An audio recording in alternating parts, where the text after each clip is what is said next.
over now, we want to tell you, you to tell us something briefly about the program that's the Girls in ICT initiative. Just a brief background of the program. Thank you very much. The Girls in ICT program is to deal with exactly what you just described. Many of our kids, especially girls, who are in what you call Saito schools or public schools, and until they get to senior high school, never see a computer, never touch one. We're dealing with a digital divide, and the digital divide basically is the disparity between men and women, and connected, and those who are connected and those who are not connected. When you look at those who are connected and those who are not connected, you realize that there are more women who are not connected than men who are not connected. Okay. And when you look at those who are connected, there are more men connected than women who are not connected. Meanwhile, in our country, we've got more women than men. In fact, globally, you have over 189 million more women who are not connected than men.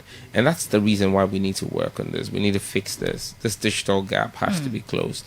And one of the best ways to do this is to do this from the base. Because you see, if at the foundational level, the girls do not understand and appreciate the fact that they belong in the world of ICT. They're made to think that ICT is a man's world, is a man's game. It's something for just the boys.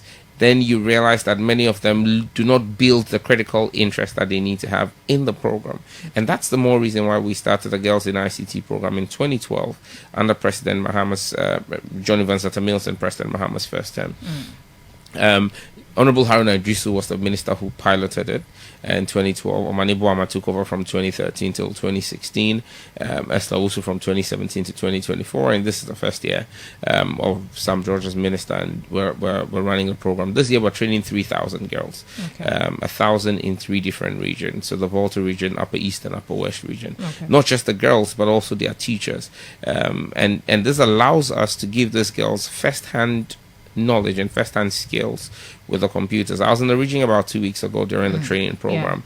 I did a tour in Ohau and Abo with the regional minister, a few MCs, and then the MP for K2 North, Edem Agbana, Honorable Edem Agbana. And it was a good time with the girls. Many of the girls were seeing a computer for the very first time. But they had, in the 2 weeks that they were there, they had developed skills in game development, in app development, and software development. And now you see a burning desire in these girls to continue with what they have learned and the tools that we've put at their disposal. So I'm excited about what the future holds for these girls. Okay, you're excited. Many will be excited by a few questions about the future of this program. But before we even get that, your vision for the program and how did the initiative, began, looking at the next place after the Volta region? Well, we're off, I think, to the Upper East region to start the same. The team heads out to the Upper East region and then they'll end in the Upper West region. We're there to train same way we've done here, bring these girls from very remote and rural communities, bring them into a residential facility, take them through the skills acquisition and training, and then we end up in the Upper West region as well. So the future of the program is big, and hopefully even next year we want to do more than the 3,000 we're doing. We want to see how well we can get to double the number next year and see if we could do even 6,000, do 2,000 girls in every one of the regions that we'll be in. It comes back to support. It comes back to the ability to raise the funding for it, because it's not cheap accommodating the girls, training them, and then because we don't just train them, we give them equipment as well. All right.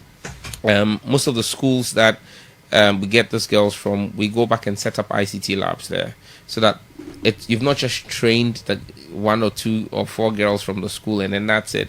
You set up a lab there for the rest of the students in that school to benefit from it. Has it been the case over the years, or is it a new thing you're introducing? Well, a few of those labs have been done. We've had about 97 cyber labs built over the years, and this year we're going to be building quite a number of them as well, to make sure that we drive the adoption and drive the use of the labs in those areas, to make sure that we have the facilities in the schools, because we've not just been training the girls, we've been training the teachers as well. And so when you have training for the teachers as well as the girls, it gives you a lovely situation where you are able to then begin to have more and more of these girls, not just those who took part in the training, but those who were not able to come for this 1 month training. When we go and build the labs in their in their school, and we've trained their teachers, now they have the benefit. Now they no longer study ICT on the blackboard. Now they have computers that they can touch. And then from there, you will begin to see the next Patricia Obonais, who is the CEO of Telecel, of Farida Bedwe, who is one of Africa's leading software developers, who is Ghanaian. You begin to build those seeds. And so for me, out of this 1,000 girls that we're training today, or we've trained over the last month in the Volta region, we hope and pray that we'll have sown the seed. Today we call today's program the climax. But for me, it's not the climax. It's actually the beginning. It's the beginning of a new phase in this girl's life and their journey, where they get to realize that it is actually... They have the ability to reset their destiny. This is a reset of their destiny. Many of these girls never thought or knew that they could have a career in ICT, but this program is going to give them that opportunity. The best 100 students will go home with computers.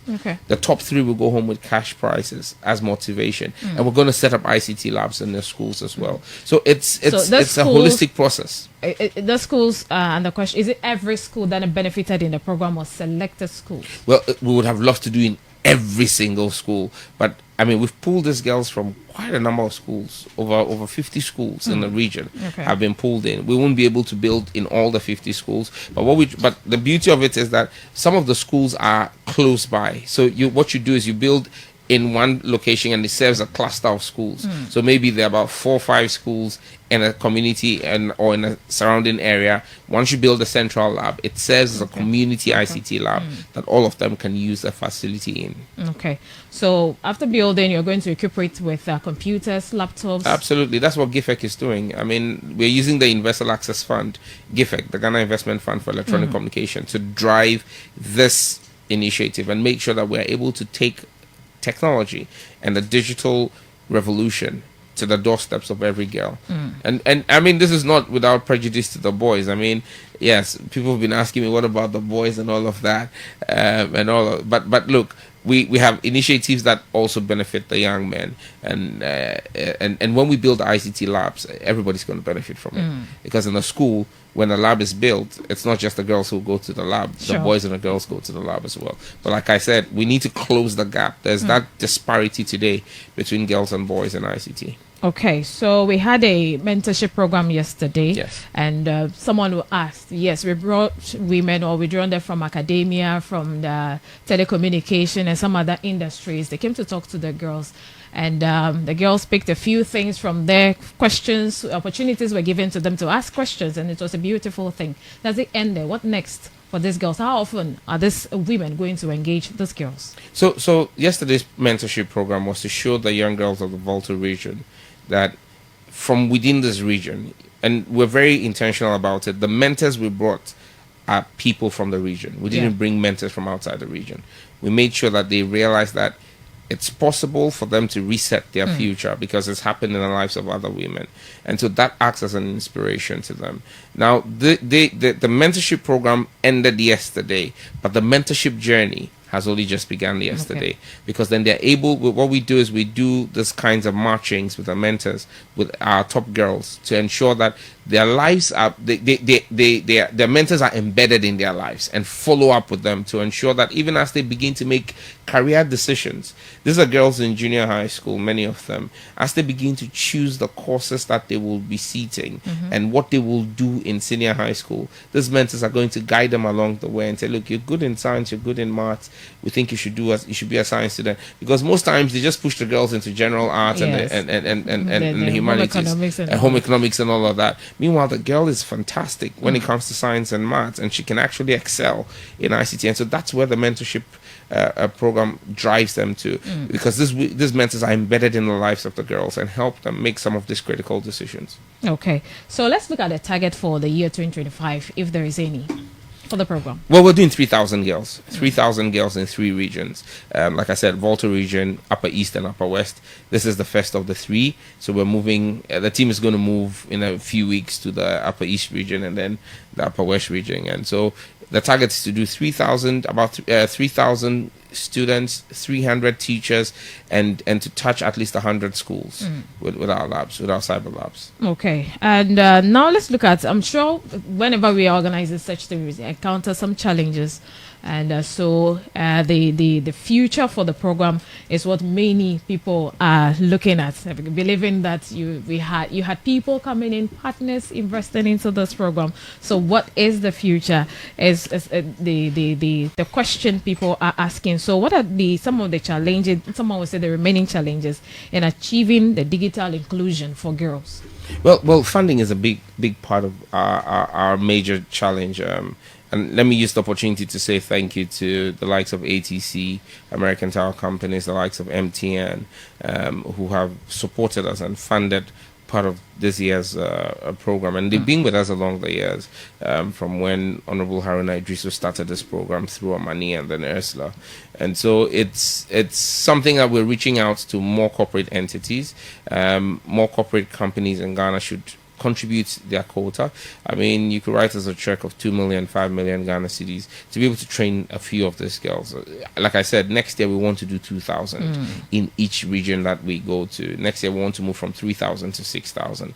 But it all comes back to cost. And it all comes back because, like I said, we accommodate them, we transport them, we feed them, and then we equip the labs as well and give them the laptop. So it comes at huge cost. Our trainers also have to come and stay in location and do the training. It's a lot of resources we channel into this, but we're confident that the Ghanaian people will continue to support us. The corporate Ghana will continue to support us, and we'll be able to drive this to more Ghanaian students. All right, so we're talking about girls in ICT. They were trained for the couple of weeks, and today is a class, which we believe is just the beginning.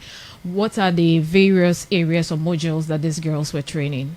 Well, they were trained in game development. They were trained in web application development, or how to design their own websites. They were trained in software, basic software skills, basic coding skills. And so basically you've given them a slew of basic gaming, animation, software, and coding skills. And for me, that's not just the end of it. Many of these girls will need to take advantage, not just them, every other person, of the 1 million coders program as we roll out the 1 million coders program fully. Because the 1 million coders program provides the opportunity for further studies and further training. Because the 1 million coders is not just about acquiring new skills, it's about reskilling and upskilling the workforce in Ghana. And so, irrespective of where you are, you can get onto the 1 million coders program and take part at a beginner's level, at an intermediate level, or an advanced level. And so for me, these girls, like I said, are just beginning on the journey. Once they're done with this training, and once we roll out the 1 million coders in the fourth quarter fully, in the fourth quarter of this year, they will just need to go online. It's free, and then they should take part in that training. Okay. Before we focus on the coders program, because a few questions have reached my table to be asked concerning that, we want to look at what informed the choice of the modules that these girls were training. Why did we select basic computing, cybersecurity, and the rest? Well, those are the fields in ICT today that form the basis and the foundation for any career path that you want to take, whether you want to go off as a data forensic person, or as a cloud computing engineer, or an AI engineer, or AI forensic person. Those are the basic, those are literally like your entry level course models that you need to do. And so that's why we focused on building the right foundation as the base model for them. That's okay. So the future, what does the future hold for this program, Girls in ICT program, or the initiative? Well, I'm confident that under the leadership of His Excellency John Dramani Mahama, we'll move it to great strides. Our plan next year is to get to 6,000. But the plan is that by the time we're done, or we're leaving office with this term in 2028, that year we should be able to do at least 10,000 girls, in addition to the 1 million coders and the various other initiatives that we're doing in the country. That's okay. So are these girls, or have they been introduced to any of the emerging technologies so far? Well, this has been more the foundational course. I mean, you take it one step at a time. This is being a 3 weeks, 4 weeks kind of training. It's impossible to explore the entire world, but that's why I said the opportunity exists for them to step up onto the next level under the 1 million coders program. So this is their entry into the world of ICT. The next level, they can begin to explore and take flight under the 1 million coders program. Okay. And then about the choice of week as well, the number of weeks that these girls were training, was it enough, or just that you're just giving them the foundation? Well, these are foundational training courses, but I said it comes with cost. You want us to do a 3 months one, Global FM can pay for it. We'll do it. We have the trainers. They are willing to do a 6 months course, but it comes back to cost. I mean, every day comes at a cost. I mean, you'll be shocked to know what the budget for just the Volta region is. If I told you what the cost we've expended in the last 4 weeks just to do this training, it's a lot of money. It's a lot of money. Okay, so listeners, you're listening to the Honorable Minister for Communications, Digital Technology and Innovations. He's in our studios this morning, engaging him on the Girls in ICT program. Today is the climax, which he believes is the beginning of the initiative proper. You should ask the Minister for Gender who's joined me. Sure. What her position? I mean, she's the Minister for Gender and Social Protection. All right. 3 ministers in your studio. All right. Good morning and thanks for joining us, Honorable Minister. Honorable Namomo. Namomo Latte. Namomo Latte. Good morning. Thanks for joining us. My pleasure. Hope you're doing well. Yes. How's and the yourself? journey? I'm fine. All right. So today, I'm sure you're super excited to engage these young ones. What does this day mean to you? Well, you couldn't have put it better. Let me say good morning to all your listeners and viewers, and let me also say good morning to my Minister for Communication and then the regional minister who is the host. I'm sure if I'm very excited, he should be super excited. Today is an exciting day indeed for all of us, and it's like a dream come true. You will say that this is an initiative coming from long ago, but today we see it in reality. We see it happen, and I'm sure just as we are excited, the girls are equally excited. As a Minister for Gender, Children and Social Protection, I'm thankful to everybody who has made this dream a reality, especially His Excellency John Dramani Mahama, who through his minister is doing wonders. And we are happy to collaborate to ensure that these girls have a future. This project to me is not just one of the things that you take the box and say it is done. We call it done. No. It is one of the things that is opening up opportunities for the girls. And it's also bridging the gender gap in terms of the opportunities that are available for the young ones, so that no girl gets restricted in terms of what they can access by way of higher or better paying jobs than the boys. So all of them get the opportunity. Besides, this is an initiative that we might think that it's one of those things, but it's actually aiding the country to meet most of the SDG goals. And so for me, it's not just about the gender equality goal like goal 5, or even about just the innovation, technology and all that. I think goal 9, but it's also about a number of them that are related. So it looks like an initiative that is starting like in the Volta region. So the girls in the Volta region gets to have access, like the minister rightly put it. They are no longer going to learn about on the blackboard or the whiteboard, but they are actually going to feel it, have it, own it, and actually assess it and explore what opportunities they can have or improve on having in terms of their future. So this is really, really exciting. And let me also say that yesterday we were all busy, but I happened to have a glimpse of the mentorship program, and I felt it was very good. It goes beyond just having a mentor who you admire from afar, but having the mentor one-on-one, and then extending it to hand-holding, probably looking at people in the selected fields. If I want to go into a particular field, having a mentor there who I don't just admire from afar. Like he mentioned, Farida is one of the great women when it comes to ICT. And so they hand-holding and coaching them as part of the mentorship program and activities. And I think we are going to go far with this. At the end of the day, when all is said and done, and we sit down to assess and evaluate this, we'll be sitting in this small studio having this discussion, but you will realize that the impact it's made will be global in terms of the quality of the lives that it's improved. So thank you once again, His Excellency. Thank you, Minister Sam George, and thank you, our Regional Minister, for being the pace setter in this. You are blessed and honored to have this. Greater Accra can't wait, and I'm sure all the regions are anxiously waiting for this. And at the end of the day, the girls will be very, very excited. The boys are not left out. For the Ministry of Gender, we are also preaching positive masculinity. And so, like he said, when the labs are built, the boys will equally have access to that.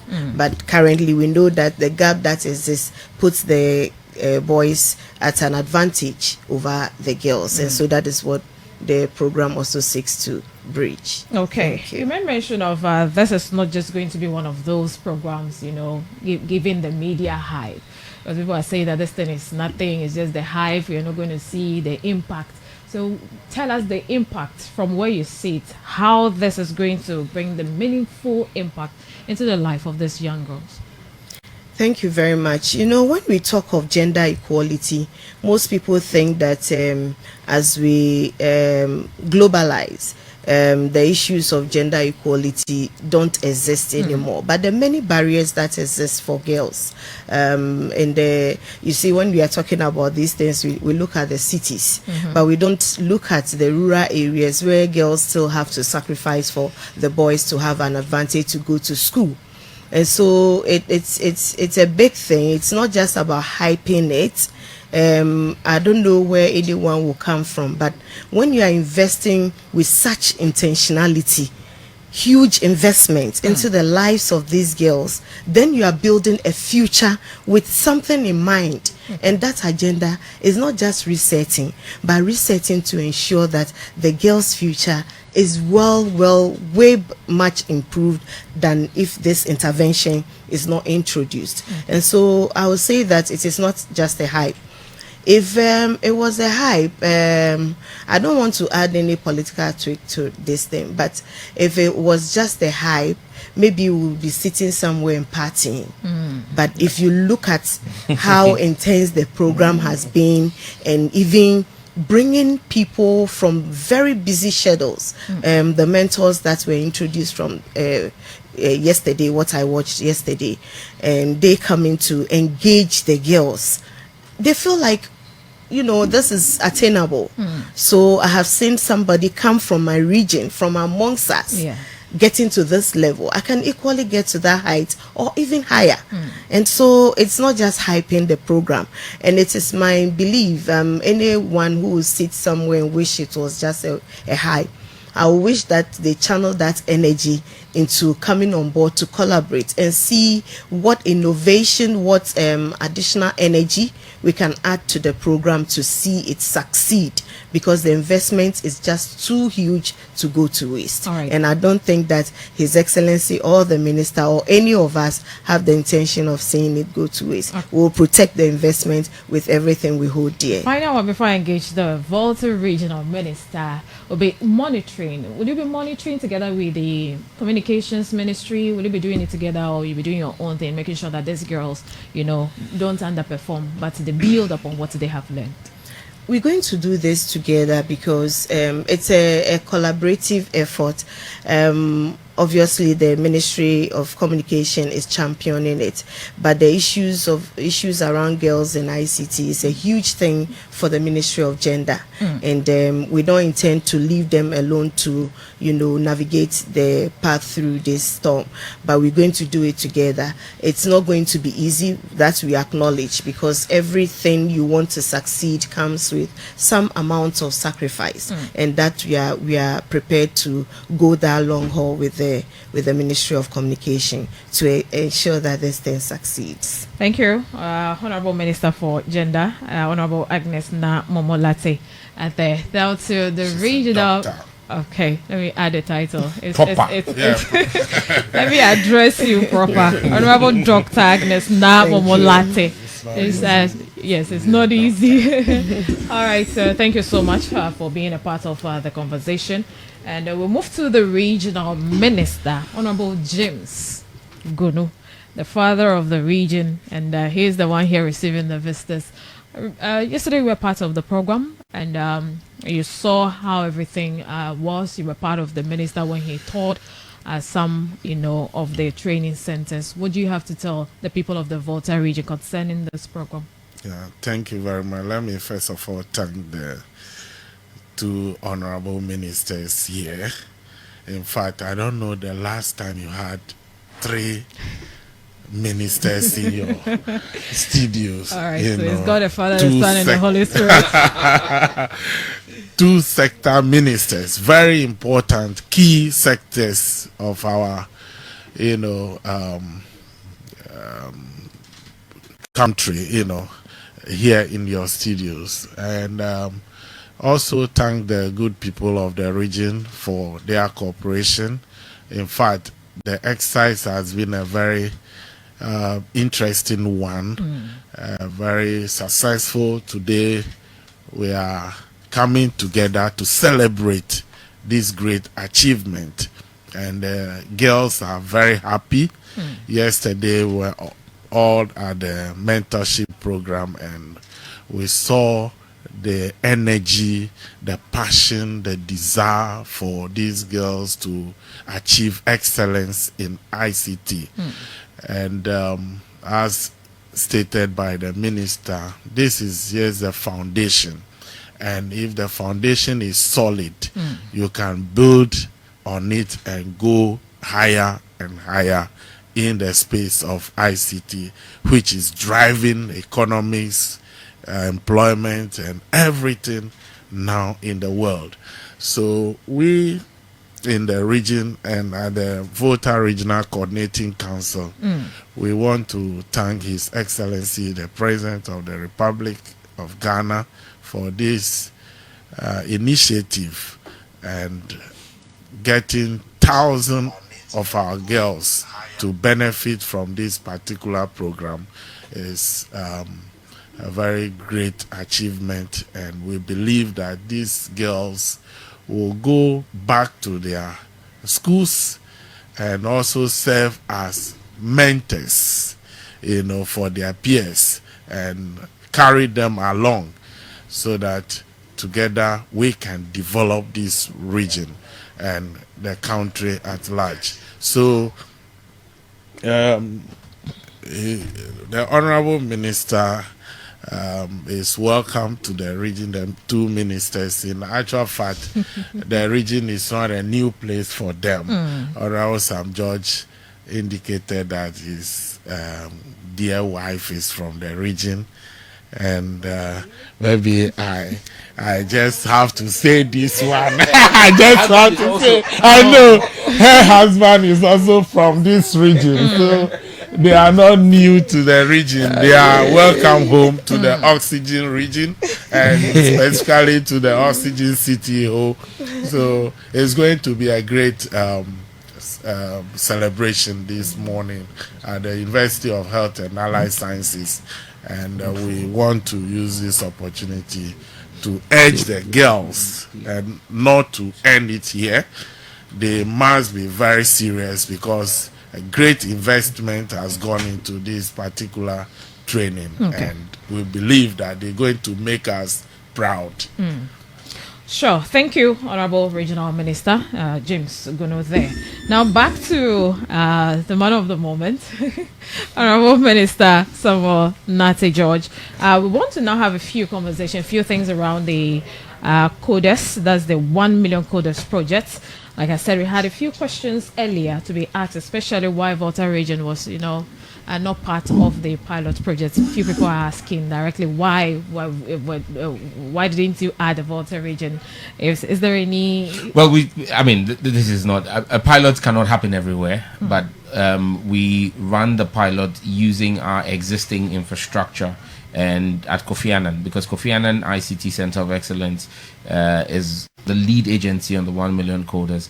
They've got facilities in Accra, they've got facilities in Kumasi, they've got facilities in Sunyani, and facilities in Bolgatanga. So we basically just use the existing facilities. Now we're looking to scale up and roll out in all 275 or 276 constituencies in the country, and so every region will be covered as we roll out, hopefully in Q4 of this year. All right.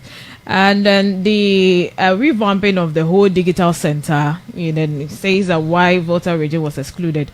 I think that was just what you asked. So a lot of people want to know if this the Volta region will be directly targeted in the digital and the tech skills initiative being rolled out. It's not just the Regional Innovation Center. We have the Regional Innovation Center, which is about to be renovated, but every constituency, because again, the region is so big. The Regional Innovation Center is in Ho.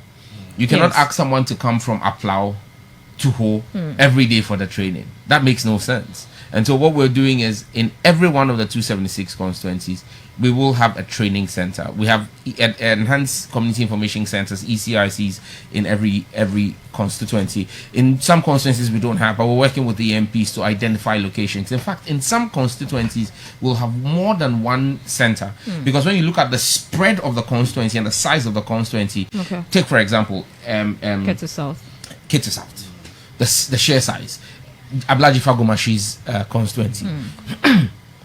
Asking someone to come from Aplau to Agbuzume every day, or she's got three traditional areas. Yes, you get it. And so what you try to do there is to try and create some kind of balance of having a training center in each of the three areas to make sure that you take care of the local nuance. So in some constituencies you end up having more than one. We're currently in the process of procuring the equipment for the centers, because you're just providing as a center, we're providing all the equipment in there to train the students, and then the training material. So yes, every constituency and the Volta region definitely will get its fair share. Okay, so